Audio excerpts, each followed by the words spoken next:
What was supposed to be a joyful baby shower turned into absolute chaos when my brother had a breakdown in front of everyone.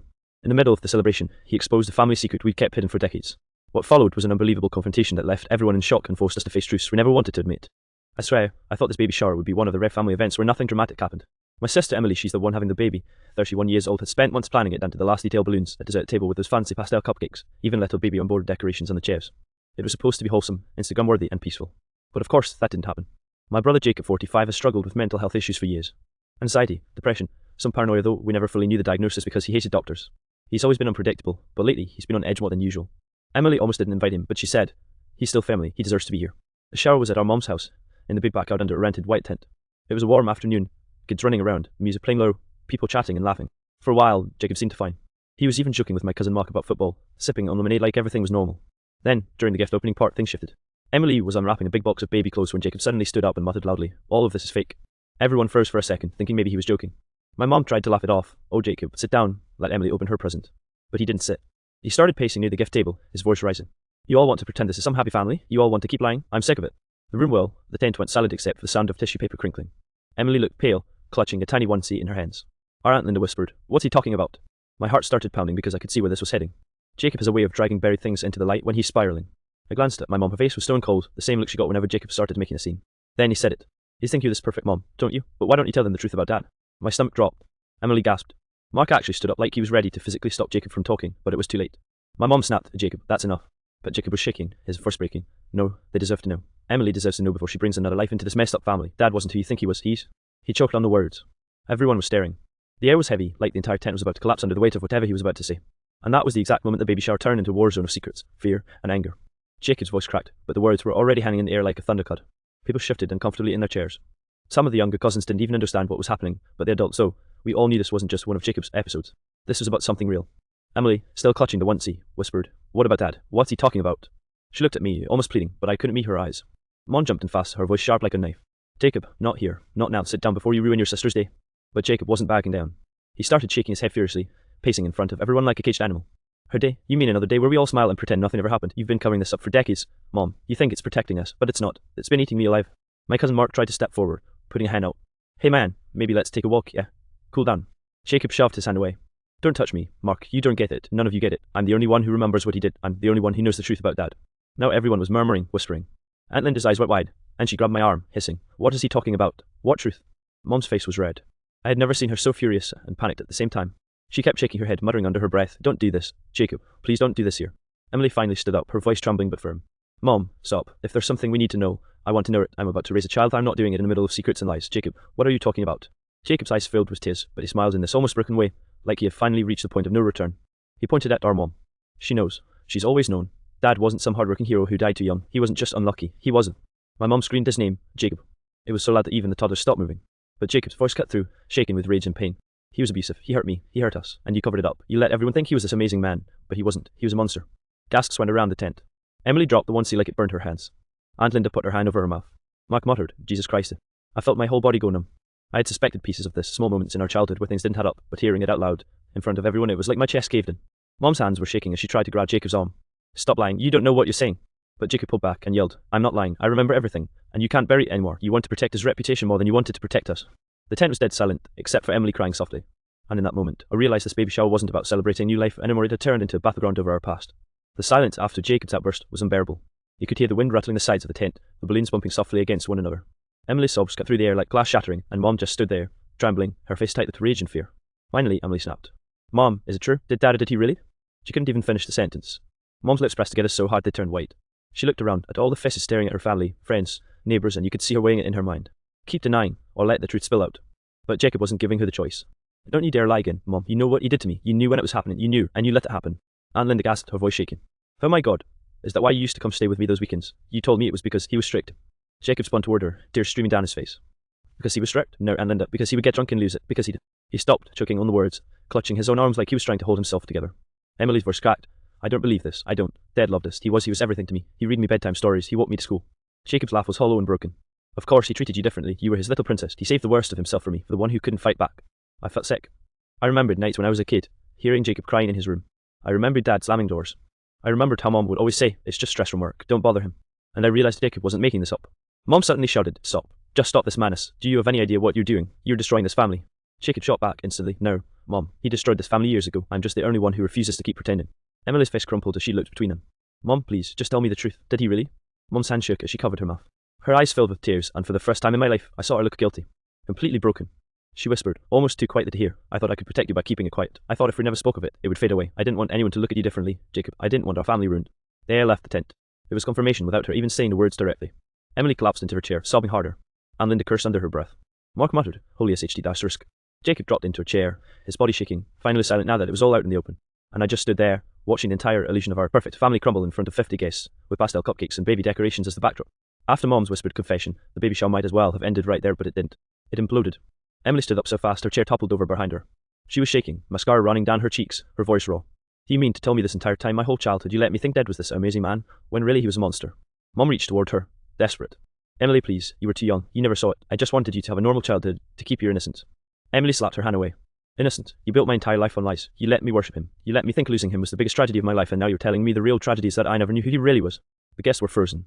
Some looked down at the ground, some whispered nervously, a few quietly grabbed their kids and slipped out. But most stayed, almost morbidly glued to the disaster unfolding. Jacob slammed his fist on the table, rattling plates of cookies.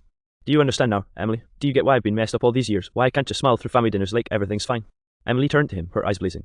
And why didn't you tell me sooner? Why wait until my baby shower to unload this bomb? Jacob looked gutted, his voice breaking.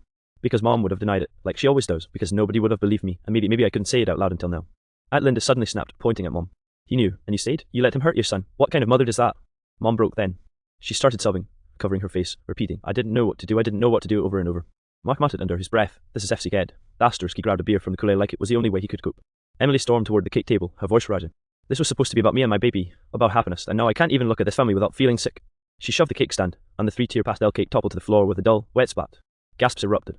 Jacob tried to stand, but he was shaking so badly he stumbled into a chair. I rushed over, grabbing his arm to steady him. His eyes were glassy, far away, like he wasn't even in the same world as us anymore. Mom tried to reach him too, sobbing, Jacob, please, I'm sorry, I should have done more. But Jacob yanked his arm away. You don't get to apologize now. You don't get to pretend you didn't choose him over me every single time. The tent was chaos, people whispering, kids crying, family members arguing in low, angry voices. The baby shower had turned into a courtroom, a confessional, and a battlefield all at once. And I knew then, nothing about our family was ever going back to normal. Jacob's breakdown hit its peak about 20 minutes after the cake incident. He had moved to the middle of the tent, hands gripping the edge of a folding chair, trembling so violently it looked like he might collapse any second. His breathing was ragged, short bursts of air, like he couldn't get enough oxygen. Emily crouched near him, still crying, her baby bump visible under her dress, looking both terrified and desperate. Jacob, please, calm down, we're family, we can talk this through. But Jacob shook his head violently, almost as if the words physically hurt him. Talk? You think we can just talk now? You all think a few apologies can erase years of lies, of silence, of being invisible, while he... He stopped, swallowed hard, and his voice dropped to a whisper. While he did what he did to me, I felt my stomach turn. No one spoke. Even the wind outside seemed to hush itself. You could hear a pin drop over the sobs of Emily and the murmurs of the older relatives. Mark muttered, almost under his breath, oh my God, I didn't know it was that bad. Jacob's eyes darted around the tent, locking onto each of us in turn, and I could see the raw, unfiltered pain. You all think you know me, but none of you ever asked, none of you ever cared. You just let him let Dad rule everything, and I... He screamed, I'm done being silent. Then it happened. He collapsed into the tent floor, sobbing uncontrollably, his chest heaving. Emily dropped to her knees beside him, and I knelt on the other side, trying to steady him. Aunt Linda hovered, unsure whether to comfort or step back. Mom sank into a chair, her face hidden in her hands. I didn't know how to help him. I thought I could protect everyone. Her voice cracked. I'm sorry, Jacob, I'm so sorry. Jacob's screams turned into low, desperate wails. He kept repeating, why didn't anyone stop him? Why didn't anyone see? His hands dug into the ground, like he was trying to physically rip the pain out of himself. S began to shuffle out quietly, whispering, murmuring condolences, but clearly traumatized.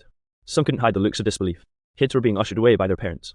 The tent once bright, cheerful, and celebratory felt suffocating, full of tension, pain, and rage. Emily finally spoke, softly, her voice trembling but determined. Jacob, you're not alone. We're here. I'm here. I know now. I see. You don't have to carry this alone anymore. For a moment, Jacob stopped screaming. He looked at her, red-eyed, raw, shaking, and I swear I saw a flicker of recognition, maybe relief, maybe anger, maybe a combination of both. He whispered, I don't know how to fix this. Emily held his hands. We'll figure it out, one step at a time, but you can't keep it inside, not anymore. And in that moment, amidst the chaos, sobs and shattered cupcakes, the family skeletons were laid bare. The damage couldn't be undone, but at least for the first time, the truth had been heard. After the initial meltdown, the tent felt empty in a new way.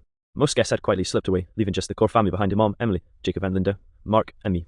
The air was heavy, sticky with the remnants of tears, sweat, and toppled cupcakes. Nobody spoke for a long time, just sat in stunned silence, trying to process what had just happened. Jacob was finally seated on the grass, leaning back against the tent pole, still shaking but breathing more steadily. Emily stayed beside him, occasionally rubbing his back, whispering, It's okay, you're safe now, we'll figure it out. Mom kept her distance, still trembling, but she finally spoke, first barely above a whisper. I know I failed you, Jacob. I thought hiding the truth would protect you. I thought if I kept quiet, you could have a normal life. That was wrong. Jacob looked at her, tears still in his eyes, and for the first time, I saw a flicker of understanding, not forgiveness, but acknowledgement that we were all human, all flawed. He swallowed hard. It doesn't change the past, but I guess it's better than living a lie. Aunt Linda stepped forward. We all made mistakes, but this isn't the end, Jacob. You've been carrying this burden alone for too long. You need help, professional help. You deserve it. Jacob nodded slowly. I know, I have avoided therapy for years, but maybe now it's time. I can't keep doing this to myself, or to everyone around me. Emily finally looked around at the shattered remains of the baby shower cups on the ground, half-eaten snacks, and the remnants of the cake inside. Well, this definitely wasn't the celebration I imagined, but at least now we're honest. We can start rebuilding, even if it's messy. Mom wiped her eyes and approached Jacob cautiously. I'll go with you to appointments, if you want. I'll be there for you, the way I should have been all along. Jacob hesitated, then nodded. Yeah, I'd like that. The rest of the family slowly started helping clean up. The tent, though still covered in crumbs and tears, somehow felt lighter, like a weight had been lifted, even if just slightly. There were no celebrations, no games, no singing. But for the first time in years, we were being real with each other. I realized something in that moment. Family isn't about perfection. It's about surviving the mess, the betrayals, the secrets, and finding a way to face them together. Jacob's mental health crisis had exposed the raw, painful truth, but it had also forced us to confront it instead of pretending everything was fine. Emily finally smiled faintly, holding her growing belly. It's not the baby shower we wanted, but maybe it's the one we needed. Jacob chuckled softly, a shaky sound, and shook his head. I think I'll remember this one forever. And despite the chaos, despite the heartbreak, I realized something crucial. For all its flaws, our family had taken the first step toward honesty, healing, and maybe, just maybe, forgiveness. Weeks passed after the disastrous baby shower, and life settled into a fragile, uneasy routine. The mess in the backyard had long been cleaned up, and Emily's baby was due in just a few months. But the emotional wreckage lingered. Conversations that once felt superficial became raw and honest. Mom started attending therapy with Jacob, and he finally agreed to a psychiatrist who could help manage his anxiety and PTSD from the past. Emily confided in me one evening while decorating the nursery. You know, I was terrified that revealing the truth would destroy us, but it hasn't, not completely. I nodded. It's a start. Jacob's getting help. Mom's trying, and we're actually talking about what happened. That's progress, right? She smiled faintly, brushing a strand of hair behind her ear. Yeah, progress. I just wish you hadn't taken a breakdown at my baby shower to get here. Jacob, surprisingly, began showing little signs of lighter moods. He would call Emily every day to check on her and even joked about assembling the crib himself, though he clearly had no idea what he was doing. Mom cautiously joined in, offering to help, but still struggling to shake off years of guilt. Aunt Linda became our emotional anchor, checking in regularly, offering support without judgment. Even Mark, who had stayed silent for most of the crisis, began opening up about his own feelings of helplessness. Slowly, the family started to rebuild, piece by piece, acknowledging the past while trying not to let it define our future. One quiet evening, Jacob and I sat in the backyard, watching the sunset. The air smelled faintly of grass and the faint residue of baby powder from the nursery. He sighed deeply. I still have a lot to work through. I hate that it all exploded like that, but I feel like a weight has been lifted. I'm tired of pretending everything's okay when it's not. I placed a hand on his shoulder. You don't have to pretend anymore. You've been carrying this for decades. Now we're carrying it with you. He smiled, small but genuine, a glimpse of relief in his eyes. I guess that's better than nothing, better than silence. The family remained fragile, but there was a new sense of cautious honesty. The baby shower disaster would be remembered, not as a joyful event, but as a turning point. A moment when secrets were exposed, pain was acknowledged, and the first steps toward healing were taken. Emily's baby arrived a few weeks later, healthy and perfect. The family gathered, smaller and quieter this time, but with a shared understanding. Jacob held the baby for the first time, tears in his eyes, whispering softly, I'll do better, I promise. And for the first time in years, the family felt a fragile sense of hope. We were imperfect, we weren't healed, but we were together, and sometimes, that was enough. Truth had shattered our illusions, but it had also given us a chance to rebuild something real. And maybe, just maybe, that was the kind of family we were meant to have.